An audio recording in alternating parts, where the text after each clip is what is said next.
मुस्लिम एकतेचं जे प्रतीक आहे जे भारतात एक आदर्श असं आहे की आजपर्यंत चाळीसगावला हिंदू आणि मुस्लिम एकाच याच्यामध्ये राहिलेले आजपर्यंत कुठलेही इथं भानगडी नाही आहे। उलट हे एक चांगल्यापैकी एक असं उदाहरण आहे ज्या भारतात घ्यायसारखं की जिथं हिंदू आणि मुस्लिम एकोप्याने नांदतात। त्याला कारण म्हणजे भामोशी महाराजचा दर्गा आणि आमच्या घराण्यातली तलवार पूज्य तलवार माता।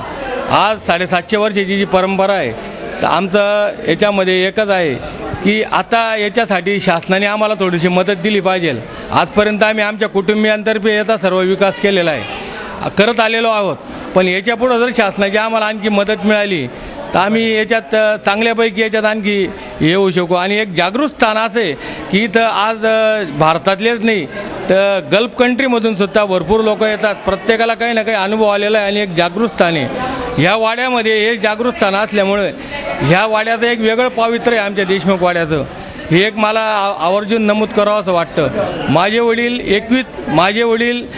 माझ्या वडिलांनी पीर मुसा कादरी बाबाचा जो ट्रस्ट आहे तिथं 21 वर्ष सेक्रेटरी होते। तिथं कुठलीही डेव्हलपमेंट नसताना माझ्या वडिलांनी डेव्हलपमेंट केली। अलग लक्षात कुठलीही प्रकारची डेव्हलपमेंट नसताना ती वडिलांनी